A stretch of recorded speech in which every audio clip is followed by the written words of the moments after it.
নমস্কাৰ, জিকে বিডি অসম চেনেলটোলৈ আপোনালোক সকলোকে স্বাগতম জনাইছোঁ। আপোনালোকে ইতিমধ্যে গম পাইছে যে আমি আমাৰ এই চেনেলটোত উচ্চতৰ মাধ্যমিকৰ দ্বিতীয় বাৰ্ষিকৰ ছাত্ৰ-ছাত্ৰীসকলৰ বাবে ৰাজনীতি বিজ্ঞান বিষয়ৰ এটা ক্লাছৰ সিৰিজ আমি লৈ আহিছোঁ। আৰু আমাৰ ইতিমধ্যে এই ক্লাছৰ সিৰিজটোৰ প্ৰথমটো ক্লাছ আমি আমাৰ চেনেলটোত আমি প্ৰদান কৰিছোঁ। ছাত্ৰ-ছাত্ৰীসকলে আমাৰ আজিৰ দ্বিতীয় ক্লাছটো আৰম্ভ কৰাৰ আগতে যদি আগৰ আমাৰ ক্লাছৰ ভিডিঅ'টো চোৱা নাই তেনেহ'লে সেই ভিডিঅ'টো চাবলৈ অনুৰোধ জনাইছোঁ, কাৰণ আজি আমি সেই ক্লাছটোৰ আমি যিখিনি বিষয় আলোচনা কৰিলোঁ তাৰ লগত ৰিলেটেড তাৰ পিছৰ অংশটো আজি আমাৰ এই ক্লাছটোত লৈ আহিছোঁ। আমি ইতিমধ্যে আমাৰ প্ৰথমটো চেপ্টাৰ দ্বিতীয় বিশ্বৰ ভাঙোন আৰু দ্বি-মেৰুৰ পৰিসমাপ্তি এই বিষয়ে আমি আলোচনা আৰম্ভ কৰিছোঁ। আৰু ইতিমধ্যে আমাৰ প্ৰথমটো ক্লাছত এই চেপ্টাৰটোৰ বিশেষকৈ পূৰ্বৰ ছ'ভিয়েট ইউনিয়ন কেনেধৰণৰ আছিল, এই ছ'ভিয়েট ইউনিয়নৰ লগত জড়িত দ্বিতীয় বিশ্ব মানে কি, গৰ্বাচেভ আৰু খণ্ডিতকৰণ কেনেকৈ জড়িত হৈ আছে, ছ'ভিয়েট ইউনিয়নৰ ভাঙোনৰ কাৰণসমূহ কি আছিল, এইখিনিলৈকে আমাৰ আলোচনা আগবঢ়াইছোঁ। গতিকে যদিহে ছাত্ৰ-ছাত্ৰীসকলে প্ৰথম ভিডিঅ'টো চোৱা নাই বা প্ৰথম ক্লাছৰ ভিডিঅ'টো আপোনালোকে চোৱা নাই তেনেহ'লে সেই ভিডিঅ'টো চাবলৈ অনুৰোধ জনালোঁ, তেতিয়াহে আজি এইটো ক্লাছৰ বিষয়বস্তুখিনি বুজি পোৱাত সহায় হ'ব। তো ইয়াতে এটা ৰিকেপ হিচাপে মই আগৰ ক্লাছটোত কি বস্তু আমি বিশেষকৈ পঢ়িছোঁ তাক চমুকৈ অলপ আলোচনা আগবঢ়াইছোঁ। যেনে আমি ইতিমধ্যে পঢ়িলোঁ যে পূৰ্বৰ ছ'ভিয়েট ইউনিয়নখন কেনেধৰণৰ আছিল। তো তাত আমি বিশেষকৈ পঢ়িছিলোঁ যে ছ'ভিয়েট ইউনিয়ন গঠন কেতিয়া হৈছিল, 1917 চনত। তাৰপিছত ছ'ভিয়েট ইউনিয়নক USSR বুলি জনা যায়। তাৰপিছত আমি এটা বস্তু পঢ়িলোঁ যে ছ'ভিয়েট ইউনিয়নত এটা ৰাজনৈতিক দল আছিল, সাম্যবাদী দল, আৰু এই সাম্যবাদী দলে গোটেই ছ'ভিয়েট ইউনিয়নখনক 70 বছৰৰ কাৰণে শাসন কৰিছিল। তাৰপিছত তাৰ যি শাসন ব্যৱস্থা আছিল সেই শাসন ব্যৱস্থাত বিশেষকৈ সকলোবোৰ বিষয়বস্তুৰ ওপৰত তাৰ ৰাষ্ট্ৰ ব্যৱস্থাই নিয়ন্ত্ৰণ কৰা দেখিবলৈ পোৱা গৈছিল। তাৰপিছত আমি পঢ়িলোঁ দ্বিতীয় বিশ্ব মানে কি, ছেকেণ্ড ৱৰ্ল্ড কি আছিল সেই বিষয়ে পঢ়িছোঁ। তাত আমি বিশেষকৈ পঢ়িলোঁ যে ছ'ভিয়েট ইউনিয়নখন 15খন ৰাষ্ট্ৰ লগ লাগি পেলাই গঠন হৈছিল। সেই ৰাষ্ট্ৰসমূহৰ যি গোষ্ঠী বা গ্ৰুপ আছিল সেই গ্ৰুপটোকে আমি দ্বিতীয় বিশ্ব বা ছেকেণ্ড ৱৰ্ল্ড বুলি কওঁ। তাৰপিছত আমি গৰ্বাচেভৰ বিষয়ে পঢ়িলোঁ। তো গৰ্বাচেভৰ বিষয়ে পঢ়োঁতে আমি এটা বস্তু পাইছিলোঁ যে যেতিয়া ছ'ভিয়েট ইউনিয়নখন গঠন হৈছিল, ছ'ভিয়েট ইউনিয়নত লাহে লাহে এই সাম্যবাদী শাসন ব্যৱস্থাৰ ফলস্বৰূপে কিছুমান তাৰ নেতিবাচক দিশে দেখা দিছিল। নিগেটিভ কিছুমান পইণ্ট আমি পঢ়িছিলোঁ, যেনে ধৰক প্ৰশাসন ব্যৱস্থাত কিছুমান অসুবিধা দেখা দিছিল। যেনে প্ৰশাসন ব্যৱস্থাত স্বেচ্ছাচাৰিতাই দেখা দিছিল, তাৰপিছত দুৰ্নীতিয়ে দেখা দিছিল। তাৰ ফলস্বৰূপে তাৰ জনসাধাৰণে পাবলগীয়া সুবিধাখিনি পোৱা নাছিল, আৰু জনসাধাৰণে প্ৰশাসন ব্যৱস্থা বা ছ'ভিয়েট ইউনিয়নৰ পৰা তেওঁলোকৰ বিশ্বাস হেৰুৱাই দিছিল। অৰ্থনৈতিক ব্যৱস্থা লাহে লাহে দুৰ্বল হৈ আহিছিল। আমেৰিকা যুক্তৰাষ্ট্ৰৰ লগত যিহেতু ছ'ভিয়েট ইউনিয়নে এক প্ৰকাৰ প্ৰতিযোগিতাত নামি পৰিছিল, সেই প্ৰতিযোগিতাৰ ফলস্বৰূপে তেওঁলোকে নিজৰ অস্ত্ৰ-শস্ত্ৰ নিৰ্মাণ কৰা, প্ৰযুক্তিবিদ্যাৰ নামত বেছিকৈ টকা পইচা খৰচ কৰাৰ ফলস্বৰূপে জনসাধাৰণৰ কল্যাণৰ কাৰণে কৰিবলগীয়া কামসমূহ কৰিব পৰা নাছিল। যাৰ বাবে জনসাধাৰণৰ আশা আকাংক্ষা পূৰাবৰ কাৰণে ছ'ভিয়েট ইউনিয়নে বেলেগ ৰাষ্ট্ৰৰ পৰা বস্তু আমদানি কৰিব লগা হৈছিল, যাৰ বাবে অৰ্থনৈতিক দিশটো দুৰ্বল হৈ পৰিছিল। আৰু শেষত ছ'ভিয়েট ইউনিয়নৰ জনসাধাৰণে ছ'ভিয়েট ইউনিয়নৰ পৰা বিশ্বাস হেৰুৱাৰ ফলস্বৰূপে ছ'ভিয়েট ইউনিয়নখন 1991 চনত ভাঙি গৈছিল। তাৰপিছত গৰ্বাচেভে সেইকাৰণে এই গোটেই ব্যৱস্থাটোৰ ওপৰত পৰ্যালোচনা কৰি তেওঁ দুটা সংস্কাৰমূলক নীতি আনিছিল, গ্লাছনোষ্ট আৰু পেৰেষ্ট্ৰইকা। গ্লাছনোষ্ট আৰু পেৰেষ্ট্ৰইকাৰ আমি অৰ্থকেইটা অলৰেডি পঢ়িছোঁ যে গ্লাছনোষ্টৰ অৰ্থ আছিলে অধিক স্বচ্ছতা। স্বচ্ছতা কিহৰ কাৰণে দৰকাৰ হৈছিল? তেওঁলোকৰ ৰাজনৈতিক ক্ষেত্ৰখনত বা প্ৰশাসনিক ক্ষেত্ৰখনত যি দুৰ্নীতি দেখা দিছিল বা তেওঁলোকে জনসাধাৰণৰ পৰা তেওঁলোকৰ কাম কাজসমূহ যে লুকুৱাই ৰাখিছিল, সেইখিনি ক্ষেত্ৰত স্বচ্ছতাৰ প্ৰয়োজন হৈছিল, যাৰ বাবে গ্লাছনোষ্ট নামৰ এটা নীতি গৰ্বাচেভে আগবঢ়াইছিল। তাৰপিছত 2 নম্বৰ তেওঁৰ নীতিটো আছিল পেৰেষ্ট্ৰইকা। পেৰেষ্ট্ৰইকাৰ অৰ্থটো আছিল পুনৰ নিৰ্মাণ, ৰিকনষ্ট্ৰাকশ্যন কৰা। কিহৰ তেওঁলোকে পুনৰ নিৰ্মাণ কৰিব বিচাৰিছিল? অৰ্থনৈতিক ব্যৱস্থাৰ। অৰ্থনৈতিক ব্যৱস্থাটো যিহেতু ছ'ভিয়েট ইউনিয়ন ভাঙি গৈছিল, তাক পুনৰ উদ্ধাৰ কৰাৰ বাবে বা পুনৰ নিৰ্মাণ কৰাৰ বাবে গৰ্বাচেভে তেওঁৰ এই নীতিটো আগবঢ়াইছিল, যাক আমি পেৰেষ্ট্ৰইকা বুলি কওঁ। ঠিক আছে, কিন্তু ইয়াতে এটা সমস্যা হ'ল যে গৰ্বাচেৱৰ যি নীতি দুটা আছিল সেই নীতি দুটাই কিন্তু জনসাধাৰণৰ পৰা সমৰ্থন পোৱা নাছিল আৰু লগতে সাম্যবাদী দলৰ নেতাসকলৰো সমৰ্থন পোৱা নাছিল। ফলস্বৰূপে গৰ্বাচেৱৰ সেই নীতিকেইটাই ছভিয়েট ইউনিয়নৰ ভাঙোনৰ কাৰণ হিচাপে দেখা দিছিল। তাৰপিছত আমি পঢ়িছিলো ছভিয়েট ইউনিয়নৰ ভাঙোনৰ কাৰণ। অলৰেডি মই ক'লো যে গৰ্বাচেৱৰ নীতিকেইটাটো এটা কাৰণ হিচাপে দেখা দিছিলে। তাৰোপৰিও যিহেতু ছভিয়েট ইউনিয়নখন 15খন ৰাষ্ট্ৰ লগ লাগি পেলাই গঠন হৈছিল, এই 15খন ৰাষ্ট্ৰৰ মাজত সেইকাৰণে বিভিন্ন বিষয়ত তেওঁলোকৰ পাৰ্থক্য থকা দেখিবলৈ পোৱা গৈছিল। তেওঁলোকৰ মতভেদৰ পাৰ্থক্য কিছুমানে দেখা দিছিল বা বিভিন্নতা কিছুমান আছিল, আৰু যাৰ ফলস্বৰূপে তেওঁলোকৰ মাজৰ এই অমিলসমূহৰ বাবে ছভিয়েট ইউনিয়ন এটা সময়ত ভাঙি গৈছিল। তাৰপিছত আমি গম পাওঁ যে ছভিয়েট ইউনিয়নখনত মধ্য এছিয়াৰ কিছুমান ৰাষ্ট্ৰও আছিল, আৰু এই মধ্য এছিয়াৰ ৰাষ্ট্ৰসমূহ তুলনামূলকভাৱে ইউৰোপৰ ৰাষ্ট্ৰসমূহৰ পৰা ধৰ্মীয় ক্ষেত্ৰত পৃথক আছিল, লগতে অৰ্থনৈতিক ক্ষেত্ৰতো যথেষ্ট পিছপৰা আছিল। যাৰ ফলস্বৰূপে ধৰ্মীয় কাৰণ আৰু অৰ্থনৈতিক অনগ্ৰসৰতাৰ বাবেও ছভিয়েট ইউনিয়নখনৰ পতন হোৱা বা ভাঙি যোৱা দেখিবলৈ পোৱা যায়। এনেকৈ আমি বিভিন্ন কাৰণ আমি আগৰ ক্লাছটোত আলোচনা কৰিছিলো। তো আজি আমি এই ক্লাছটোত বিশেষকৈ ছভিয়েট ইউনিয়নৰ ভাঙোনৰ পৰিণতি, মানে ভাঙি যোৱাৰ পিছত বিশ্ব ৰাজনীতিত কেনে ধৰণৰ পৰিৱৰ্তন আহিল সেইসমূহৰ বিষয়ে পঢ়িম।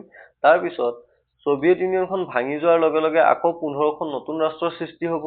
সেই ৰাষ্ট্ৰসমূহৰ ৰাজনৈতিক আৰু অৰ্থনৈতিক ব্যৱস্থা কেনেধৰণৰ আছিল বা কি কি অৰ্থনৈতিক আৰু ৰাজনৈতিক ব্যৱস্থা তেওঁলোকে গ্ৰহণ কৰিছিল তাৰ বিষয়ে আমি পঢ়িম, আৰু শেষত ভাৰত আৰু ৰাছিয়াৰ সম্পৰ্কটো আমি আলোচনা কৰিম। গতিকে আজি আহক তেন্তে আমাৰ এই আলোচনাসমূহ আৰম্ভ কৰোঁ। প্ৰথমটো আমাৰ টপিক হৈছে ছভিয়েট ইউনিয়ন ভাঙোনৰ পৰিণতি। ছভিয়েট ইউনিয়নখন ভাঙি যোৱাৰ পিছত কেনেধৰণৰ পৰিস্থিতিৰ সৃষ্টি হৈছিল বা বিশ্ব ৰাজনীতিত কেনেধৰণৰ পৰিৱৰ্তন আহিছিল। প্ৰথমটো পৰিৱৰ্তন বা প্ৰথমটো আমি যদি ফলাফল আমি চাবলৈ যাওঁ, সেইটো হৈছে শীতল যুদ্ধৰ অন্ত। আমি গম পাওঁ যে শীতল যুদ্ধ আৰম্ভ হৈছিল কেতিয়া? দ্বিতীয় বিশ্বযুদ্ধৰ পিছৰ পৰা। কাৰ কাৰ মাজত হৈছিলে? আমেৰিকা যুক্তৰাষ্ট্ৰ আৰু ছভিয়েট ইউনিয়নৰ মাজত। এতিয়া আমেৰিকা আৰু ছভিয়েট ইউনিয়নৰ মাজত অকল শীতল যুদ্ধ হৈছিল, লগতে এক প্ৰকাৰৰ আদৰ্শগত সংঘাতেও দেখা দিছিল। আদৰ্শগত সংঘাত বুলি কওঁতে আমেৰিকাৰ যি আদৰ্শ আছিল সেইটো আছিল পুঁজিবাদ, আৰু ছভিয়েট ইউনিয়নৰ যিটো আদৰ্শ আছিল সেইটো হৈছে সাম্যবাদ। আৰু এই পুঁজিবাদ আৰু সাম্যবাদৰ মাজতো এক প্ৰকাৰৰ সংঘাত শীতল যুদ্ধৰ সময়ছোৱাত আৰম্ভ হৈছিল। আৰু যিহেতু 1991 চনত ছভিয়েট ইউনিয়ন ভাঙি গ'ল, দুই মহাশক্তি গোষ্ঠীৰ পৰা এটা শক্তি গোষ্ঠী নোহোৱা হৈ গ'ল, লগে লগে পৃথিৱীত যি শীতল যুদ্ধ চলি আছিল সেই শীতল যুদ্ধৰ অৱসান ঘটা দেখিবলৈ পোৱা যায়, মানে নোহোৱা হৈ যোৱা দেখিবলৈ পোৱা যায়। আৰু সেই সময়তে আদৰ্শগত যি সংঘাতৰ সৃষ্টি হৈছিল, আমেৰিকা যুক্তৰাষ্ট্ৰই পৃথিৱীৰ অন্যান্য দেশৰ ওপৰত নিজৰ পুঁজিবাদী আদৰ্শ বিস্তাৰ কৰিব বিচাৰিছিল। ঠিক সেই সময়তে ছভিয়েট ইউনিয়নেও তেওঁলোকৰ সাম্যবাদী আদৰ্শ বিস্তাৰ কৰিব বিচাৰিছিল। এই যি আদৰ্শগত সংঘাতৰ সৃষ্টি হৈছিল, এই আদৰ্শগত সংঘাতৰো সমাপ্ত হোৱা দেখিবলৈ পোৱা যায়। কেতিয়া দেখিবলৈ পোৱা যায়? যেতিয়া ছভিয়েট ইউনিয়নৰ ভাঙোন হ'ল বা ছভিয়েট ইউনিয়ন ভাঙি গ'ল। 2 নম্বৰ হৈছে অস্ত্ৰ প্ৰতিযোগিতাৰ সমাপ্তি। তো অলৰেডি মই ক'লোৱে যে শীতল যুদ্ধৰ সময়ছোৱাত আমেৰিকা যুক্তৰাষ্ট্ৰ আৰু ছভিয়েট ইউনিয়নৰ মাজত এক প্ৰকাৰৰ অস্ত্ৰ প্ৰতিযোগিতা চলিছিল। যদিও সেই সময়ছোৱাত আমেৰিকা যুক্তৰাষ্ট্ৰ আৰু ছভিয়েট ইউনিয়ন প্ৰত্যক্ষভাৱে যুদ্ধত অংশগ্ৰহণ কৰা নাছিল বা তেওঁলোকে কোনো ধৰণৰ অস্ত্ৰ শস্ত্ৰ লৈ যুদ্ধ কৰা নাছিল, কিন্তু তেওঁলোকে নিজক আনখন ৰাষ্ট্ৰৰ তুলনাত শক্তিশালী কৰিব বিচাৰিছিল, আৰু যাৰ ফলস্বৰূপে এক প্ৰকাৰৰ অস্ত্ৰ প্ৰতিযোগিতা চলিছিল। কোনে কিমান অস্ত্ৰ শস্ত্ৰ নিৰ্মাণ কৰিব পাৰে, কোনে কিমান পাৰমাণৱিক অস্ত্ৰ নিজৰ হাতত ৰাখিব পাৰে, সংগ্ৰহ কৰিব পাৰে, তাৰ এটা প্ৰতিযোগিতাৰ সৃষ্টি হোৱা দেখিবলৈ পোৱা গৈছিল। আৰু যাৰ ফলস্বৰূপে সেই সময়ছোৱাত পৃথিৱীত এক প্ৰকাৰৰ যুদ্ধ সদৃশ পৰিৱেশৰ সৃষ্টি হৈছিল। যদিও যুদ্ধ হোৱা নাছিল, কিন্তু যুদ্ধ হ'ব পৰা এটা পৰিৱেশৰ সৃষ্টি হৈছিল, আৰু যাৰ পৰা গোটেই বিশ্ববাসী এই মাজত এক প্ৰকাৰৰ সন্ত্ৰাসৰ সৃষ্টি হৈছিল বা ভয়ৰ সৃষ্টি হৈছিল। আৰু সেই ভয় বা সন্ত্ৰাসৰ সমাপ্তি কেতিয়া ঘটিছিল? যেতিয়া ছভিয়েট ইউনিয়নৰ ভাঙোন হৈছিল। ছভিয়েট ইউনিয়ন ভাঙোন হোৱাৰ লগে লগে বা ছভিয়েট ইউনিয়ন ভাঙি যোৱাৰ লগে লগে সেই অস্ত্ৰ প্ৰতিযোগিতা বন্ধ হৈ গৈছিল, আৰু পৃথিৱীত এক শান্তিৰ পৰিৱেশৰ বিৰাজ কৰা দেখিবলৈ পোৱা গৈছিল। 2 নম্বৰ পইণ্টটো হৈছে এক মেৰুৰ বিশ্বৰ উত্থান। তো আমি অলৰেডি গম পাইছো যে শীতল যুদ্ধৰ যি সময়ছোৱা, এই শীতল যুদ্ধৰ সময়খিনিত পৃথিৱীখন দুটা ভাগত বিভক্ত হৈ গৈছিল। এটা ভাগত আছিল আমেৰিকা যুক্তৰাষ্ট্ৰ, আনটো ভাগত আছিল USSR বা সোভিয়েট ইউনিয়ন। আৰু এই দুইটা শক্তিগোষ্ঠী থকাৰ বাবে সেই সময়খিনিক কোৱা হয় দ্বিমেৰুৰ ব্যৱস্থা। পৃথিৱীখন দুটা মেৰুত ভাগ হৈ গৈছিল, দুটা ভাগত ভাগ হৈ গৈছিল। আৰু এই দুটা ভাগৰ পৰা সোভিয়েট ইউনিয়ন ফাইনেলি 1991 চনত কি হৈ যায়, নোহোৱা হৈ যায় বা ভাঙি যায়। আৰু ভাঙি যোৱাৰ লগে লগে পৃথিৱীখনৰ পৰা এই যি দুটা মেৰু বা দুটা ছাইডৰ সৃষ্টি হৈছিল, তাৰ পৰা এটা ছাইড নোহোৱা হোৱাৰ লগে লগে এক মেৰুৰ ব্যৱস্থাৰ সৃষ্টি হ'ব। মানে আমেৰিকা যুক্তৰাষ্ট্ৰ পৃথিৱীখনত অকলে এখন শক্তিশালী ৰাষ্ট্ৰ হিচাপে থাকি যাব, যাক কোৱা হয় এক মেৰু ব্যৱস্থা, ইউনিপোলাৰ চিষ্টেম। বাইপোলাৰৰ পৰা কি হৈ যাব, ইউনিপোলাৰ হৈ যাব। তাৰপিছত নেক্সট আমাৰ পইণ্টটো দিছে পুঁজিবাদ আৰু উদাৰনৈতিক গণতন্ত্ৰ আধিপত্য। অলৰেডি আমি কৈছোৱে যে শীতল যুদ্ধৰ সময়ছোৱাত আমেৰিকা যুক্তৰাষ্ট্ৰ আৰু সোভিয়েট ইউনিয়নৰ মাজত এক প্ৰকাৰৰ আদৰ্শগত সংঘাত চলিছিল। আমেৰিকাই নিজৰ আদৰ্শ, পুঁজিবাদী আদৰ্শক বিশ্বৰ অন্যান্য ৰাষ্ট্ৰৰ মাজত বিয়পাই দিব বিচাৰিছিল। একে সময়তে সোভিয়েট ইউনিয়নেও নিজৰ সাম্যবাদী যি আদৰ্শ আছে, এই সাম্যবাদী আদৰ্শ পৃথিৱীৰ অন্যান্য দেশৰ মাজত বিয়পাই দিব বিচাৰিছিল।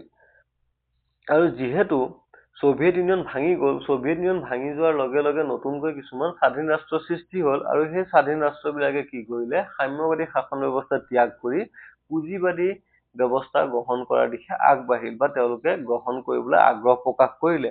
যাৰ ফলস্বৰূপে পৃথিৱীত পুঁজিবাদী উদাৰনৈতিক গণতন্ত্ৰ অৰ্থাৎ আমেৰিকা যুক্তৰাষ্ট্ৰৰ যি আদৰ্শ আছিল, সেই আদৰ্শই আধিপত্য বিস্তাৰ কৰিবলৈ সক্ষম হ'ল। পৃথিৱীৰ প্ৰায়খিনি দেশেই পুঁজিবাদী গণতান্ত্ৰিক ব্যৱস্থা আঁকোৱালি লোৱা দেখিবলৈ পোৱা গৈছিল। নেক্সট পইণ্টটো হৈছে আন্তঃৰাষ্ট্ৰীয় সংগঠনৰ ভূমিকা। বিশ্ব বেংক আৰু আন্তঃৰাষ্ট্ৰীয় মুদ্ৰানিধিৰ দৰে অনুষ্ঠানবোৰ বিভিন্ন দেশৰ শক্তিশালী পৰামৰ্শদাতা হৈ পৰিল, কাৰণ এই দেশবোৰে অৰ্থনৈতিক পৰিৱৰ্তনৰ বাবে এইবোৰৰ পৰা ঋণ ল'বলগীয়া হৈছিল। এতিয়া সোভিয়েট ইউনিয়ন ভাঙি গ'ল। সোভিয়েট ইউনিয়ন ভাঙি যোৱাৰ লগে লগে নতুন নতুন ৰাষ্ট্ৰ কিছুমানৰ সৃষ্টি হ'ল। আৰু আমি জানো যে যেতিয়া ৰাষ্ট্ৰবোৰ স্বাধীন হয়, সেই স্বাধীন হোৱাৰ সেই আৰম্ভণিৰ যিখিনি সময়, সেই সময়খিনিত ৰাষ্ট্ৰবিলাকৰ অৰ্থনৈতিক অৱস্থা যথেষ্ট দুৰ্বল হোৱা দেখিবলৈ পোৱা যায়। আৰু এই অৰ্থনৈতিক দুৰ্বলতাৰ পৰা ওলাই আহিবৰ কাৰণে ৰাষ্ট্ৰসমূহক কিছুমান আৰ্থিক সাহায্যৰ প্ৰয়োজন হয়। আৰু এই আৰ্থিক সাহায্যসমূহ সেই সময়ত তেওঁলোকে বিশ্ব বেংক আৰু আন্তঃৰাষ্ট্ৰীয় মুদ্ৰানিধিৰ পৰা লৈছিল।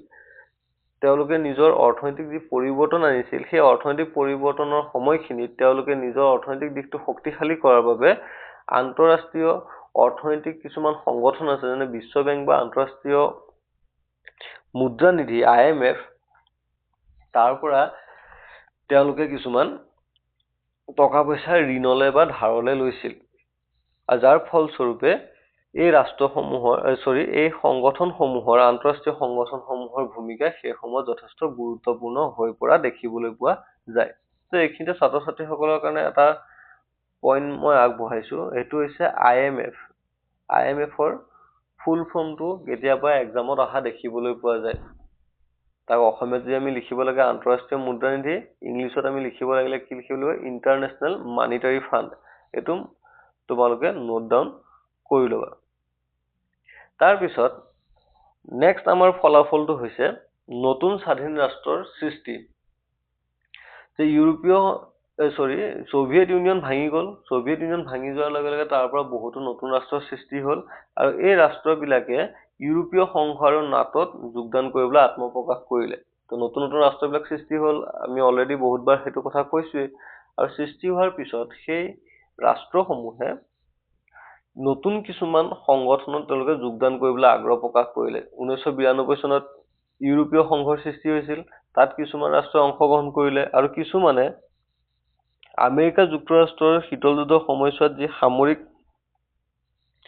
চুক্তি এখন আছিল নাটো, সেই নাটোৰ অন্তৰ্ভুক্ত হ'বলৈ বহুতো ৰাষ্ট্ৰই কিন্তু আগ্ৰহ প্ৰকাশ কৰা দেখিবলৈ পোৱা গৈছিল।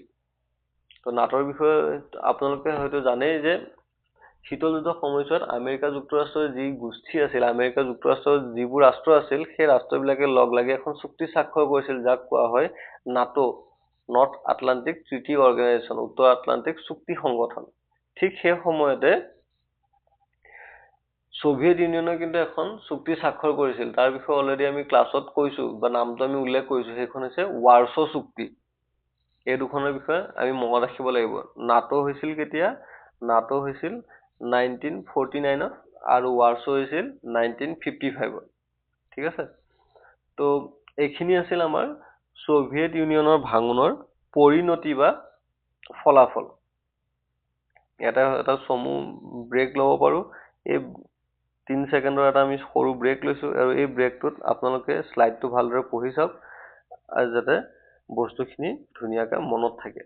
আমি শ্লাইডসমূহ এনেকৈ বনাইছো যাতে ইয়াৰ পৰা ধুনীয়াকৈ নোট হিচাপে বস্তুখিনি নোট ডাউন কৰিব পৰা যাব, আৰু এক্সামত ইয়াৰ পৰা আমি এনচাৰ লিখিব পাৰো। আৰু ইম্পৰ্টেণ্ট পইণ্টবিলাক মই মাৰ্ক কৰাই দিম, সেইখিনি নোট ডাউন কৰিলে আমাৰ শ্বৰ্ট কুৱেশ্যনখিনি ধুনীয়াকৈ ছল্ভ কৰিব পৰা যায়। এইখিনি ছাত্ৰ ছাত্ৰীসকলৰ কাৰণে এটা কথা মই ক'ব বিচাৰো, আমাৰ যি পইণ্ট আছে এইটো যে সোভিয়েত ইউনিয়নৰ ভাঙোনৰ পৰিণতি বা ফলাফল, এই সোভিয়েত ইউনিয়নৰ ভাঙোনৰ পৰিণতি বা ফলাফলৰ লগত আমাৰ আৰু এটা টপিকৰ কনফিউজন হোৱা দেখিবলৈ পোৱা যায়, সেইটো হৈছে সোভিয়েত ইউনিয়ন ভাঙোনৰ কাৰণ। পৰীক্ষাত এই দুইটা টপিকৰ পৰা যিকোনো এটা টপিকৰ কিন্তু কুৱেশ্যন, লং কুৱেশ্যন আহে, 4 বা 6 মাৰ্কৰ কুৱেশ্যন কিন্তু প্ৰায় অহা দেখিবলৈ পোৱা যায়, একদম এক্সামৰ কাৰণে ইম্পৰ্টেণ্ট টপিক। এতিয়া ছাত্ৰ ছাত্ৰীসকলৰ কি হয়, এক্সামত কুৱেশ্যনটো ভালদৰে পঢ়ি নোচোৱাৰ বাবে কেতিয়াবা কাৰণ সোধে আৰু এনচাৰত ফলাফলসমূহ লিখি থৈ অহা যায়, বা কেতিয়াবা ফলাফল সোধে, তেতিয়া আকৌ এনচাৰত কাৰণসমূহ লিখি থৈ অহা যায়। তো এইখিনিতে মই কনফিউজনটো ক্লিয়াৰ কৰি দিব বিচাৰো। যেতিয়া কাৰণ বুলি সুধিব, কাৰণ হ'ব কেতিয়া? ঘটনাটো কি কাৰণে ঘটিছে তাৰ বিষয়বস্তুখিনি আমি লিখিব লাগিব, সেইটো হ'ব কাৰণ। আৰু ফলাফল যেতিয়া সুধিব, ঘটনাটো ঘটি যোৱাৰ পিছত তাৰ কেনেধৰণৰ প্ৰভাৱ পৰিছে সেইখিনি বস্তু আমি লিখিব লাগিব।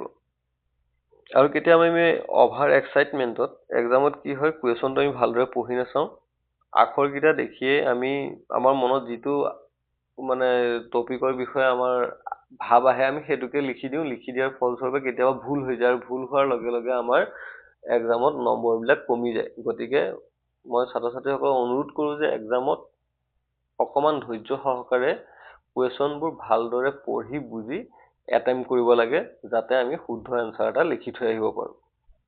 অ'কে, তো এইখিনি আছিল সোভিয়েত ইউনিয়ন ভাঙোনৰ পৰিণতি বা ফলাফল। আমাৰ নেক্সট টপিকটো হৈছে সোভিয়েত ইউনিয়নৰ পৰা নতুনকৈ সৃষ্টি হোৱা ৰাষ্ট্ৰসমূহৰ ৰাজনৈতিক আৰু অৰ্থনৈতিক ব্যৱস্থা। এতিয়া নতুনকৈ ৰাষ্ট্ৰবিলাক সৃষ্টি হ'ল, নতুনকৈ সৃষ্টি হোৱা ৰাষ্ট্ৰবিলাকে তেওঁলোকে নিজৰ আদৰ্শ চেঞ্জ কৰিলে। তেওঁলোকে সাম্যবাদ আছিল, সাম্যবাদী আদৰ্শ বাদ দি পেলাই তেওঁলোকে পুঁজিবাদী আদৰ্শৰ পিনে আগবাঢ়িল। উদাৰনৈতিক গণতান্ত্ৰিক ব্যৱস্থা তেওঁলোকে গ্ৰহণ কৰিলে। তাৰপিছত তেওঁলোকৰ ৰাজনৈতিক আৰু অৰ্থনৈতিক ক্ষেত্ৰত কেনেধৰণৰ প্ৰভাৱ পৰিছিল তাৰ বিষয়ে আমি এতিয়া আলোচনা কৰিম। প্ৰথমতে চাওঁ ৰাজনৈতিক ব্যৱস্থা। ৰাজনৈতিক ক্ষেত্ৰখনত তেওঁলোকৰ কেনেধৰণৰ ঘটনা সংঘটিত হৈছিল। প্ৰথম দিছে ৰাছিয়া আৰু চেচনিয়াৰ সংঘাত। ৰাছিয়াৰ অন্তৰ্গত চেচনিয়াৰ সংঘাত আছিল সেই সময়ত এটা উল্লেখযোগ্য ঘটনা। 1991 চনত চেচনিয়াই স্বাধীনতা ঘোষণা কৰাৰ পৰিৱৰ্তে ৰাছিয়াই চেচনিয়াৰ বিৰুদ্ধে অমানসিক সামৰিক অভিযান চলাইছিল, আৰু এই সংঘাতত ৰাছিয়াৰ ভৌগোলিক অখণ্ডতাৰ দিশত অনিশ্চয়তাৰ সৃষ্টি হৈছিল। তো চেচনিয়া হৈছে ৰাছিয়াৰ অন্তৰ্গত এটা অঞ্চল। তাত এক প্ৰকাৰৰ স্বাধীনতা বা তেওঁলোক স্বাধীন হ'ব বিচৰা এটা ঘটনা দেখিবলৈ পোৱা গৈছিল। চেচনিয়াই ৰাছিয়াৰ পৰা ওলাই আহিব বিচাৰিছিল, আৰু তেওঁলোকে নিজকে স্বাধীন বুলি ঘোষণা কৰিছিল। আৰু স্বাধীন বুলি ঘোষণা কৰাৰ ফলস্বৰূপে ৰাছিয়াই কি কৰিছিলে, চেচনিয়াত সামৰিক অভিযান চলাই দিছিল। আৰু সামৰিক অভিযান চলোৱাৰ ফলস্বৰূপে ৰাছিয়াৰ যি ভৌগোলিক অখণ্ডতা আছে, সেই ভৌগোলিক অখণ্ডতাত এক প্ৰকাৰ অনিশ্চয়তা দেখা দিছিল। মানে তাতে বিভাজন হোৱাৰ সম্ভাৱনাই সম্পূৰ্ণ দেখিবলৈ পোৱা গৈছিল। তাৰপিছত 2 নম্বৰ পইণ্টটো আমাৰ দিছে স্বাধীন গণৰাজ্যসমূহৰ গৃহযুদ্ধ। এতিয়া গৃহযুদ্ধ মানে কি? গৃহযুদ্ধ মানে হৈছে ৰাষ্ট্ৰবোৰৰ ভিতৰ চৰাত বা আভ্যন্তৰীণ ক্ষেত্ৰত সৃষ্টি হোৱা কিছুমান সংঘাত। দেশখনৰ ভিতৰত যিবোৰ সংঘাতৰ সৃষ্টি হয় তাক কোৱা হয় গৃহযুদ্ধ, আৰু যিবোৰে ৰাজনৈতিক ক্ষেত্ৰত যথেষ্ট প্ৰভাৱ পেলোৱা দেখিবলৈ পোৱা যায়। সোভিয়েত ইউনিয়নৰ ভাঙোনৰ পিছত স্বাধীন হোৱা তাজিকিস্তান, আজাৰবাইজান, জৰ্জিয়া আৰু ইউক্ৰেইন আদি দেশত স্বাধীনতা বা পৃথকতাবাদৰ দাবীত ব্যাপক সংঘাত আৰু গৃহযুদ্ধৰ সৃষ্টি হৈছিল। এই অঞ্চলসমূহত, এই দেশসমূহত তেওঁলোকৰ ভিতৰ চৰাত আভ্যন্তৰীণ ক্ষেত্ৰত যথেষ্ট সংঘাত হোৱা দেখিবলৈ পোৱা গৈছিল। তাৰপিছত 3 নম্বৰ দিছে সম্পদক কেন্দ্ৰ কৰি বহিঃশক্তিৰ হস্তক্ষেপ। তো মধ্য এছিয়াৰ দেশ যেনে তাজিকিস্তান, উজবেকিস্তান আদিত হাইড্ৰকাৰ্বন আৰু খনিজ সম্পদৰ ভাণ্ডাৰ থকাৰ বাবে বহিঃশক্তিয়ে এই দেশবোৰত নিজৰ প্ৰভাৱ বিস্তাৰ কৰিবলৈ চেষ্টা কৰিছিল, যাৰ ফলত সংঘাতৰ সৃষ্টি হৈছিল। তো আমি জানো যে মধ্য এছিয়াৰ যি দেশবোৰ আছে সেই দেশসমূহত প্ৰাকৃতিক সম্পদ যথেষ্ট পৰিমাণে থকা দেখিবলৈ পোৱা যায়, বা প্ৰাকৃতিক সম্পদ যথেষ্ট চহকী বুলি আমি জানো। আৰু এই প্ৰাকৃতিক সম্পদৰ চহকী যি অঞ্চলসমূহ আছে, এই অঞ্চলসমূহত পৃথিৱীৰ অন্যান্য শক্তিশালী ৰাষ্ট্ৰসমূহে সদায় আধিপত্য বিস্তাৰ কৰিব বিচাৰে বা দখল কৰিব বিচাৰে আৰু নিজৰ নিয়ন্ত্ৰণত ৰাখিব বিচাৰে। আৰু যাৰ ফলস্বৰূপে শক্তিশালী ৰাষ্ট্ৰসমূহৰ মাজত এই মধ্য এছিয়াৰ খনিজ সম্পদ বা প্ৰাকৃতিক সম্পদৰ চহকী অঞ্চলসমূহক বা দেশসমূহক নিয়ন্ত্ৰণ কৰাৰ বাবে এক প্ৰকাৰৰ প্ৰতিযোগিতা হোৱা দেখিবলৈ পোৱা যায়। আৰু এই প্ৰতিযোগিতাই কেতিয়াবা কেতিয়াবা সংঘাতৰো সৃষ্টি কৰে। 4 নম্বৰ হৈছে যুগোস্লাভিয়াৰ ভাঙোনৰ সংঘাত। 1991 চনত যুগোস্লাভিয়াৰ ভাঙোন দেশখনৰ ৰাজনৈতিক পৰিৱেশ সম্পূৰ্ণৰূপে অস্থিৰ কৰি তুলিছিল। ইয়াৰ ফলত বিভিন্ন নৃগোষ্ঠীয় গোটসমূহৰ মাজত হিংসাত্মক ঘটনাৰ বা হিংসাত্মক সংঘৰ্ষৰ সৃষ্টি হোৱা দেখিবলৈ পোৱা গৈছিল। তো এইখিনি আছিল ৰাজনৈতিক ব্যৱস্থা বা ৰাজনৈতিক ক্ষেত্ৰত পৰা কিছুমান প্ৰভাৱ। কেতিয়া পৰিছিল? ছভিয়েট ইউনিয়নৰ পৰা যেতিয়া নতুন নতুন ৰাষ্ট্ৰ কিছুমানৰ সৃষ্টি হৈছিল।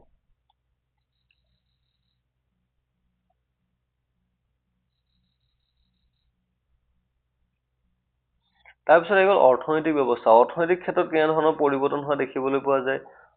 অৰ্থনৈতিক ক্ষেত্ৰত যদি এই পৰিৱৰ্তনসমূহ চাবলৈ যাওঁ, অৰ্থনৈতিক ক্ষেত্ৰত কি দেখিবলৈ পাম? প্ৰথমটো হৈছে ব্যক্তিগত মালিকীস্বত্বৰ উত্থান। তো ইতিমধ্যে আমি কৈছো যে ছভিয়েট ইউনিয়ন হিচাপে যেতিয়া ৰাষ্ট্ৰসমূহ লগ লাগি আছিল, তেওঁলোকৰ তাত সাম্যবাদী আদৰ্শৰ জৰিয়তে পৰিচালিত হৈ আছিল। আৰু সাম্যবাদী আদৰ্শ পৰিচালিত হোৱাৰ বাবে গোটেই ৰাষ্ট্ৰ ব্যৱস্থাটোৱে সকলোবোৰ বিষয়ৰ ওপৰত নিয়ন্ত্ৰণ কৰা দেখিবলৈ পোৱা গৈছিল। কিন্তু যেতিয়াই তেওঁলোকে নিজৰ আদৰ্শ পৰিৱৰ্তন কৰিলে, পুঁজিবাদী ব্যৱস্থা গ্ৰহণ কৰিলে, তেতিয়া তেওঁলোকৰ কি দেখিবলৈ পোৱা যায় যে তেওঁলোকৰ অৰ্থনৈতিক ক্ষেত্ৰত কিছুমান পৰিৱৰ্তন দেখিবলৈ পোৱা যাব। বিশেষকৈ সেই অঞ্চলসমূহ বা নতুনকৈ সৃষ্টি হোৱা ৰাষ্ট্ৰসমূহত সমবায় মালিকীস্বত্বৰ পৰিৱৰ্তে ব্যক্তিগত মালিকীস্বত্ব বা ব্যক্তিগতকৰণৰ ব্যৱস্থা প্ৰৱৰ্তন কৰা দেখিবলৈ পোৱা যাব। এই ৰাষ্ট্ৰবিলাকে তেওঁলোকৰ সকলোবোৰ বিষয়বস্তু দেশখনৰ ভিতৰত অৰ্থনৈতিক, ৰাজনৈতিক বা অন্যান্য যিবোৰ বিষয় আছে সেইসমূহত সম্পূৰ্ণ কেন্দ্ৰীয় নিয়ন্ত্ৰণ বা ৰাষ্ট্ৰৰ নিয়ন্ত্ৰণৰ পৰিৱৰ্তে সেইসমূহ ব্যক্তিগতকৰণৰ দিশতো তেওঁলোক আগবাঢ়িব। তাৰপিছত 2 নম্বৰ দিছে কৃষি খণ্ডৰ ব্যক্তিগতকৰণ। যে অৰ্থনৈতিক সংস্কাৰৰ অংশ হিচাপে সমবায় কৃষি পামসমূহ ব্যক্তিগত কৃষি পামলৈ ৰূপান্তৰিত কৰা হৈছিল। ইয়াৰ উদ্দেশ্য আছিল উৎপাদন বৃদ্ধি আৰু অৰ্থনৈতিক মুক্ত কৰা। কৃষি খণ্ডৰ ব্যক্তিগতকৰণ কৰিছিল। তেওঁলোকে ভাবিছিল বা তেওঁলোকে আশা কৰিছিল যে কৃষি খণ্ডক ৰাষ্ট্ৰ ব্যৱস্থাই নিয়ন্ত্ৰণ কৰাৰ পৰিৱৰ্তে যদি ব্যক্তিগত খণ্ডৰ হাতলৈ দিয়া যায়, তাৰ পৰা উৎপাদন বৃদ্ধি হ'ব আৰু উৎপাদন যদি বৃদ্ধি হয়, তেওঁলোকৰ অৰ্থনৈতিক দিশটো যথেষ্ট টনকিয়াল হ'ব। 3 নম্বৰ দিছে মুক্ত বাণিজ্য আৰু বৈদেশিক বিনিয়োগ। এই দেশসমূহে মুক্ত বাণিজ্য নীতি আৰু বৈদেশিক বিনিয়োগৰ ওপৰত অধিক গুৰুত্ব দিছিল। মুদ্ৰাৰ বিনিময়যোগ্যতা আৰু বিশ্ব বজাৰৰ সৈতে সংযোগ স্থাপনক অৰ্থনৈতিক বিকাশৰ মূল ভেটি হিচাপে গ্ৰহণ কৰিছিল। তো নতুনকৈ সৃষ্টি হোৱা ৰাষ্ট্ৰসমূহে কি কৰিলে? তেওঁলোকৰ মুক্ত বাণিজ্য ব্যৱস্থা তেওঁলোকে গ্ৰহণ কৰিলে। মুক্ত বাণিজ্য ব্যৱস্থা মানে তেওঁলোকে অন্যান্য দেশৰ সৈতেও বেপাৰ বাণিজ্য কৰিব, তেওঁলোকে অৰ্থনৈতিক সম্পৰ্ক বজাই ৰাখিব। লগতে বৈদেশিক বিনিয়োগ, তেওঁলোকে বিদেশী ৰাষ্ট্ৰসমূহত গৈ পেলাই বিনিয়োগ কৰিব পাৰিব বা বিদেশী ৰাষ্ট্ৰসমূহে তেওঁলোকৰ দেশত আহি পেলাই বিনিয়োগ কৰিব পাৰিব বা ইনভেষ্ট কৰিব পাৰিব, যাৰ ফলত ৰাষ্ট্ৰসমূহৰ মাজত এক প্ৰকাৰৰ অৰ্থনৈতিক সম্পৰ্ক গঢ়ি উঠিব আৰু তাৰ পৰা ৰাষ্ট্ৰসমূহৰ অৰ্থনৈতিক ক্ষেত্ৰত যথেষ্ট বিকাশ হ'ব বুলি তেওঁলোকে ভাবিছিল। সেইবাবে তেওঁলোকে অৰ্থনৈতিক বিকাশৰ মূল ভেটি হিচাপে, মূল বিষয়বস্তু হিচাপে মুক্ত বাণিজ্য আৰু বিনিয়োগ ব্যৱস্থা গ্ৰহণ কৰিছিল। তাৰপিছত পশ্চিমীয়া দেশসমূহৰ সৈতে সংযোগ। তো ইতিমধ্যে আমি গম পাইছো যে ছভিয়েট ইউনিয়ন হিচাপে যেতিয়া ৰাষ্ট্ৰসমূহ আছিল, সেই ৰাষ্ট্ৰসমূহে তেওঁলোকে সেই সময়ত পশ্চিমীয়া ৰাষ্ট্ৰসমূহৰ লগত সম্পৰ্ক ৰক্ষা কৰা নাছিল বা তেওঁলোকে সেইটো সময়ত কোনো ধৰণৰ তেনেকুৱা অৰ্থনৈতিক ৰাজনৈতিক সম্পৰ্ক ৰখা নাছিল।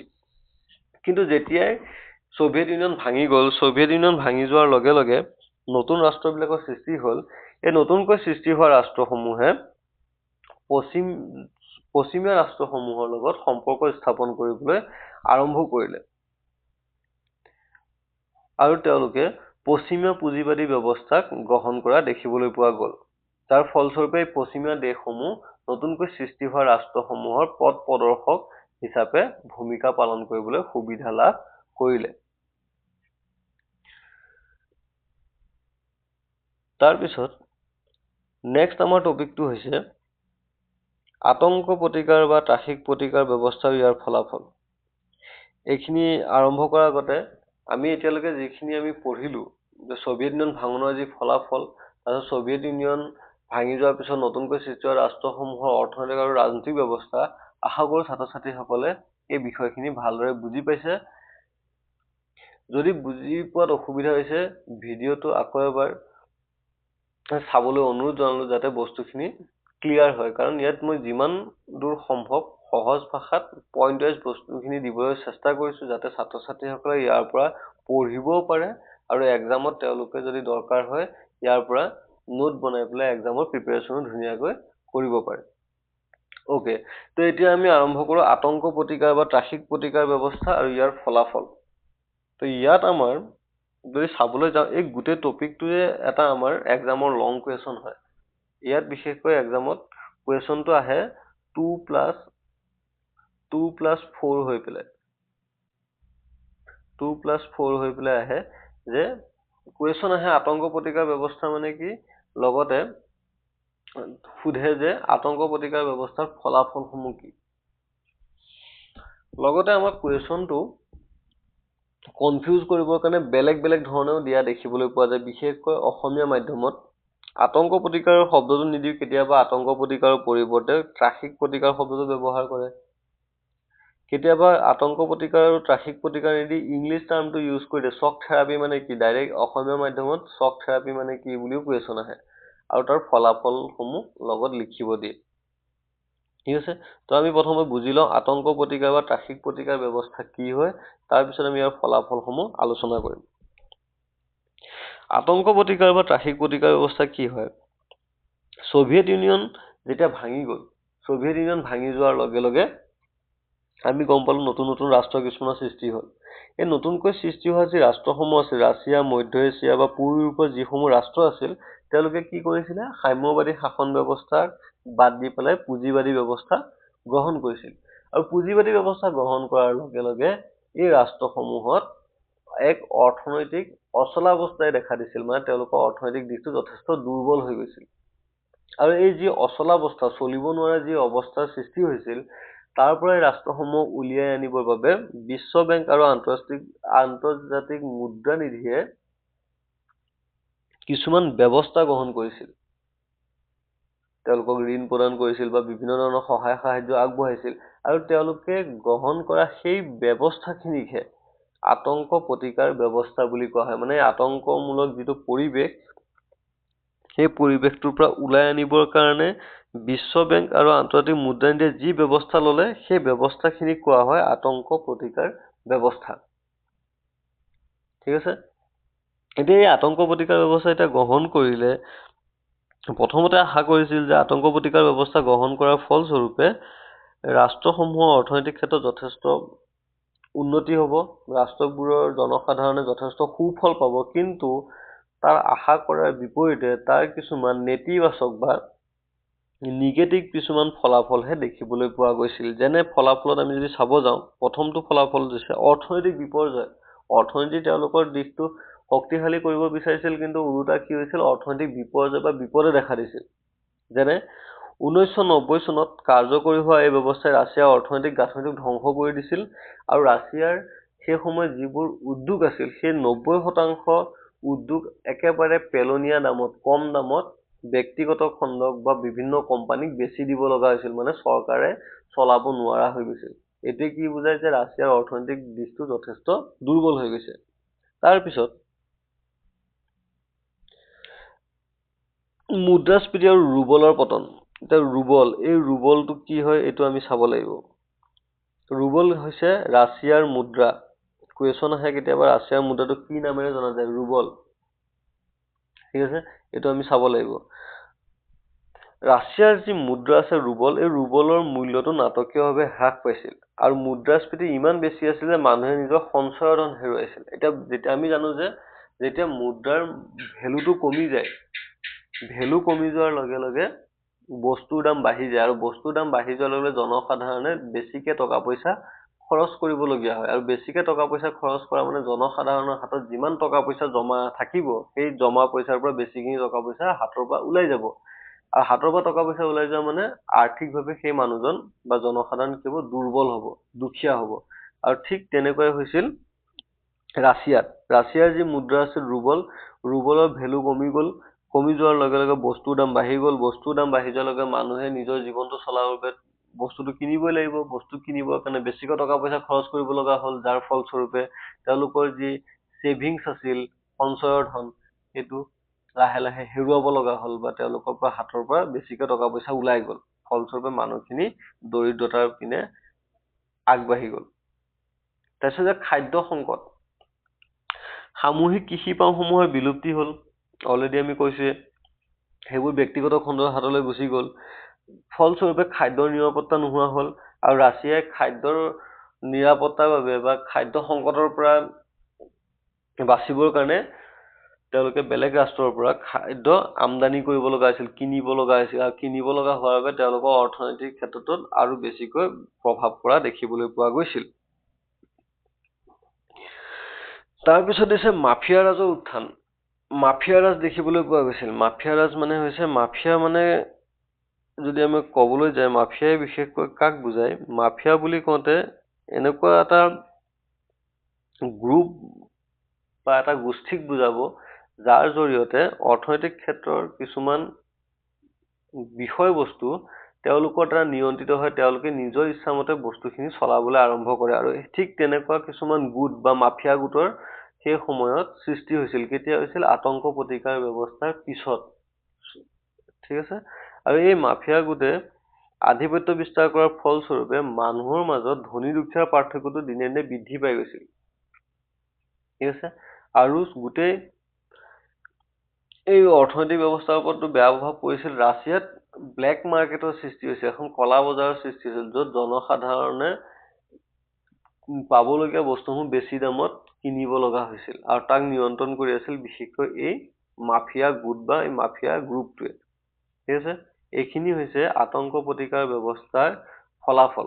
তো আমি গম পালো যে আতংক প্ৰতিকাৰ ব্যৱস্থা মানে কি? আতংক প্ৰতিকাৰ ব্যৱস্থা হৈছে ছ'ভিয়েট ইউনিয়ন ভাঙি যোৱাৰ পিছত নতুনকৈ সৃষ্টি হোৱা ৰাষ্ট্ৰবিলাকৰ যি অৰ্থনৈতিক অচলাৱস্থা, অৰ্থনৈতিক ক্ষেত্ৰত যি দুৰ্বলতাৰ সৃষ্টি হৈছিল, এই দুৰ্বলতাখিনি নোহোৱা কৰিবৰ বাবে বা তেওঁলোকক চলিব নোৱাৰা অৱস্থাৰ পৰা উলিয়াই আনিবৰ বাবে বিশ্ব বেংক আৰু আন্তঃৰাষ্ট্ৰীয় মুদ্ৰা নিধিয়ে গ্ৰহণ কৰা কিছুমান ব্যৱস্থা, যাক কোৱা হয় আতংক প্ৰতিকাৰ ব্যৱস্থা, ট্ৰাফিক প্ৰতিকাৰ ব্যৱস্থা বা শ্বক থেৰাপি। তাৰ ফলাফল হিচাপে আমি এইসমূহ বিষয় ইয়াতে আলোচনা কৰিলো। আশা কৰোঁ ছাত্ৰ ছাত্ৰীসকলে এইখিনিলৈকে বুজি পাইছে।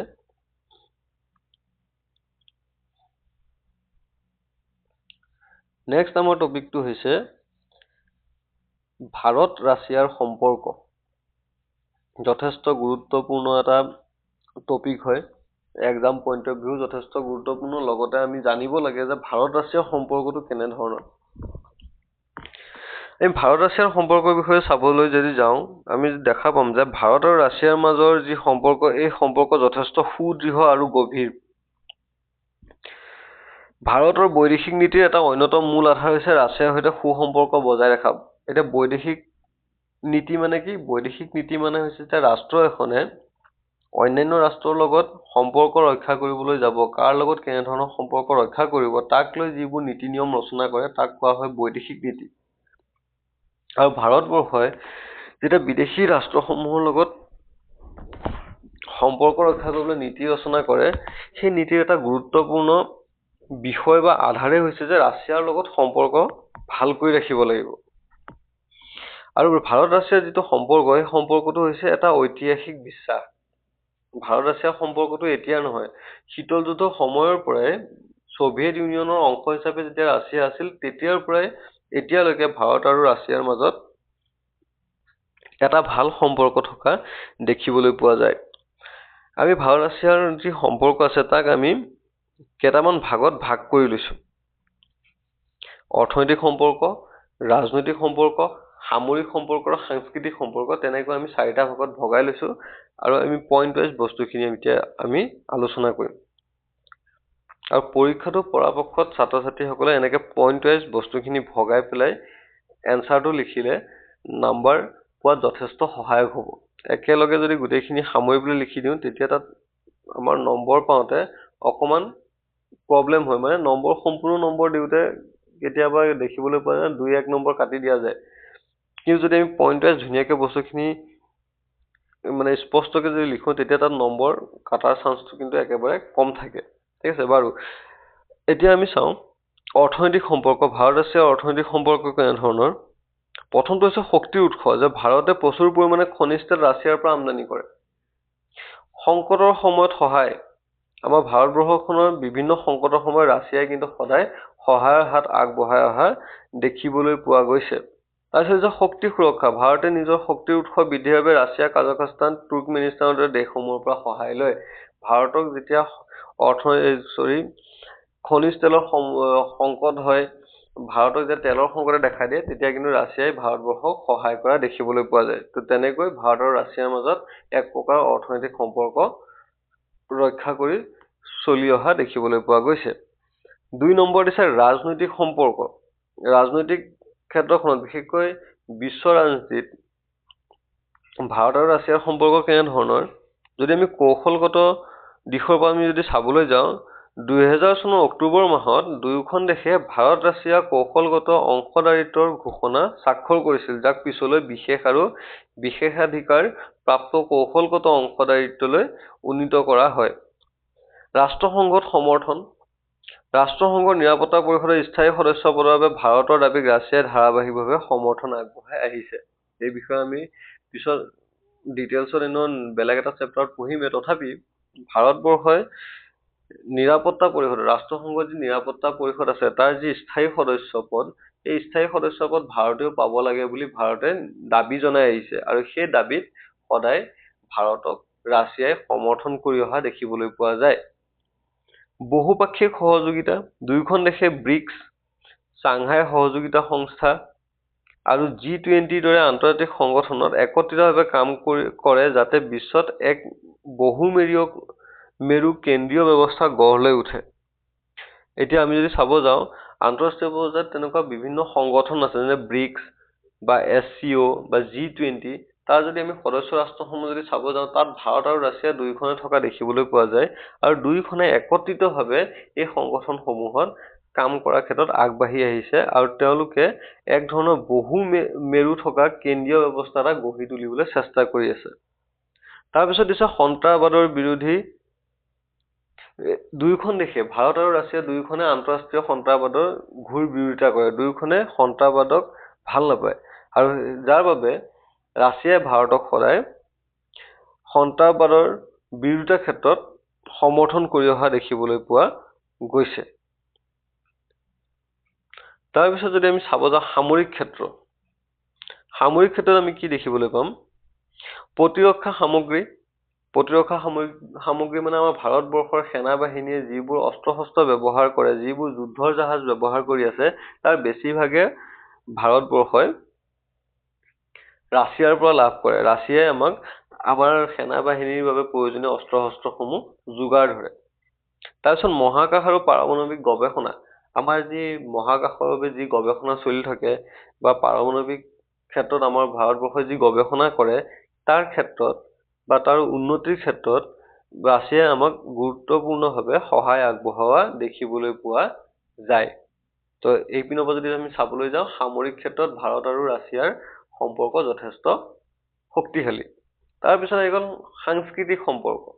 এতিয়া সাংস্কৃতিক সম্পৰ্ক যদি আমি চাব যাওঁ, আমাৰ ভাৰতীয় যি বোলছবি বুলি কওঁতে আমাৰ যি চিনেমাৰ যিবোৰ আমাৰ নায়ক আছে, নায়ক মানে আমাৰ বিশেষকৈ এক্টৰ এক্ট্ৰেছেছ বিলাক যে আছে, ৰাজ কাপুৰ, অমিতাভ বচ্চনৰ দৰে তেনেকুৱা আমাৰ নাম জ্বলা জনপ্ৰিয় যিসমূহ আমাৰ জনপ্ৰিয় অভিনেতাসকল আছে, এই অভিনেতাসকল অকল আমাৰ দেশতে নহয়, ৰাছিয়াতো যথেষ্ট তেওঁলোক জনপ্ৰিয়, বা ৰাছিয়াৰ মানুহৰ মুখতো তেওঁলোকৰ নাম শুনিবলৈ পোৱা যায়। মানে এইটোৱে কি বুজায়? তেওঁলোকে আমাৰ ভাৰতীয় সংস্কৃতি তেওঁলোকে ব্যৱহাৰ কৰে, বা তেওঁলোকে মানে, বা তেওঁলোকে সেইবোৰ আমাৰ ভাৰতীয় বোলছবি তেওঁলোকে চায়, যাৰ বাবে আমাৰ ভাৰতীয় বোলছবিৰ লগত জড়িত ব্যক্তিসকলৰ নাম তেওঁলোকেও ভালদৰে জানে, বা তেওঁলোকৰ মাজত যথেষ্ট জনপ্ৰিয়। তো লগতে আমাৰ যি ভাৰতীয় সংগীত আছে, মানে ভাৰতৰ আমাৰ যিবোৰ সংগীত, হিন্দী গান, এই হিন্দী গান ৰাছিয়াৰ গলিয়ে গলিয়ে শুনিবলৈ পোৱা যায়। মানে তেওঁলোকৰ মুখে মুখে তেওঁলোকৰ অঞ্চলত সেইবোৰ গান শুনিবলৈ পোৱা যায়। এইটোৱে কি বুজায়, দুয়োখন দেশৰ মাজত সাংস্কৃতিক সম্পৰ্ক যথেষ্ট শক্তিশালী। এতিয়া আমি বেলেগ এখন দেশৰ সংস্কৃতি বা বেলেগ এখন দেশৰ গান আমি কেতিয়া শুনিম বা তাৰ আমি কালচাৰ এটা কেতিয়া ফ'ল' কৰিম, যেতিয়া সেইখন ৰাষ্ট্ৰৰ লগত আমাৰ ৰাষ্ট্ৰখনৰ সম্পৰ্ক ভাল হ'ব, তেতিয়াহে আমি বেলেগ সেই নিৰ্দিষ্ট ৰাষ্ট্ৰখনৰ সংস্কৃতি বা কালচাৰ আমি ফ'ল' কৰিম। ঠিক তেনেকৈ আমাৰ সংস্কৃতি বা আমাৰ কালচাৰ তেওঁলোকে ফ'ল' কৰিছে, মানে আমাৰ দেশৰ লগত কালচাৰেলি তেওঁলোকৰ যিটো ৰিলেশ্যন যথেষ্ট শক্তিশালী বা যথেষ্ট ভাল বুলি আমি ক'ব পাৰোঁ। তো এনেকৈ ভাৰত আৰু ৰাছিয়াৰ মাজত আমি এই সম্পৰ্কসমূহ আলোচনা কৰিব পাৰোঁ। তো আমাৰ এইটো ক্লাছত বা আমাৰ এই চেপ্টাৰৰ এইটোৱে আছিল লাষ্ট টপিক, ভাৰত ৰাছিয়াৰ সম্পৰ্ক। আৰু এইখিনিয়ে মই পইণ্ট ৱাইজ আপোনালোকৰ ওচৰত লৈ আহিছোঁ, ছাত্ৰ ছাত্ৰীসকলৰ ওচৰলৈ লৈ আহিছোঁ, যাতে ছাত্ৰ ছাত্ৰীসকলৰ বাবে পৰীক্ষাৰ কাৰণে প্ৰিপেৰেশ্যন কৰাৰ ক্ষেত্ৰত যথেষ্ট সহায়ক হ'ব। আৰু ইয়াৰ পৰা তেওঁলোকে নোট ডাউন কৰি পেলাই নিজৰ নোটসমূহ প্ৰস্তুত কৰিব পাৰিব, আৰু ইয়াৰ পৰা তেওঁলোকে অন্যান্য প্ৰশ্নসমূহৰো উত্তৰ কৰিবলৈ সক্ষম হ'ব। আমি পিছলৈ আগৰ হৈ যোৱা পৰীক্ষাসমূহৰ প্ৰশ্ন কাকতসমূহ আলোচনা কৰিম। আৰু যেতিয়া প্ৰশ্ন কাকতসমূহ আমি আলোচনা কৰিম, ছাত্ৰ ছাত্ৰীসকলে গমেই পাব যে আমাৰ ক্লাছত যিসমূহ টপিক আমি বাছি লৈছোঁ বা যেনেকৈ আমি বস্তুখিনি বনাই আপোনালোকৰ আগত দিছোঁ, এইখিনিয়ে এই এক্সামত প্ৰতিবাৰে ৰিপিট হৈ আছে। এইখিনি টপিকেই, এই গুৰুত্বপূৰ্ণ বস্তুখিনিয়ে, বিষয়সমূহে এক্সামত বাৰে বাৰে ৰিপিট হোৱা দেখিবলৈ পোৱা গৈছে। আৰু এইখিনিয়ে আপোনালোকে চাব পিছৰ এক্সামতো কমন হিচাপে দেখিবলৈ পোৱা যাব। তো এইখিনিতে এটা বস্তু কৈ যাওঁ, ছাত্ৰ ছাত্ৰীসকলৰ কাৰণে যথেষ্ট দৰকাৰী, নোট ডাউন কৰি ল'ব বা লিখি ল'ব লাগিব এইখিনি। সেইটো হৈছে যে 15 countries of the Soviet union. Soviet union ভাঙি যোৱাৰ পিছত সৃষ্টি হোৱা 15খন ৰাষ্ট্ৰ কি, নামকেইটা আমি চাব লাগিব, যথেষ্ট দৰকাৰী। এক্সামত ইয়াৰ পৰা কুৱেশ্যন আহে, কেতিয়াবা 2-3খন ৰাষ্ট্ৰৰ নাম লিখিব আহে, আৰু যদি MCQ আহে, MCQটো ইয়াৰ পৰা দিব, কিন্তু কোনোবা এখন ৰাষ্ট্ৰৰ নাম দি দিব, দি পেলাই ক'ব যে তলত উল্লেখ কৰা ৰাষ্ট্ৰবিলাকৰ বা কোনখন ছ'ভিয়েট ইউনিয়নৰ পৰা সৃষ্টি হোৱা ৰাষ্ট্ৰ হয় নহয়, তেনেকৈ বিভিন্ন ধৰণৰ কুৱেশ্যন সুধিব। গতিকে আমি এই 15খন ৰাষ্ট্ৰৰ নাম যেনেকেই নহওক আমি মুখস্থ কৰিব লাগিব। নামসমূহ কি কি? Armenia, Azerbaijan, Belarus, Estonia, Georgia, Kazakhstan, Kyrgyzstan, Latvia, Lithuania, Moldova, Russia, Tajikistan, Turkmenistan, Ukraine and Uzbekistan. এই নামকেইটা ছাত্ৰ ছাত্ৰীসকলে অনুগ্ৰহ কৰি মুখস্থ কৰিব বা যিকোনো প্ৰকাৰে মনত ৰাখিবলৈ চেষ্টা কৰিব। তো আজি আমাৰ ক্লাছটোত ইমানখিনিয়ে আছিল, আৰু আমাৰ প্ৰথম চেপ্টাৰটো শেষ হৈছে। এতিয়াৰ পৰা আমি সোনকালে ক্লাছসমূহ দিবলৈ চেষ্টা কৰিম, যাতে আপোনালোকৰ এই চেচন কি কয় আমাৰ পৰীক্ষা অহাৰ আগতে যাতে আমি গোটেই কোৰ্চটো কমপ্লিট কৰিব পাৰোঁ।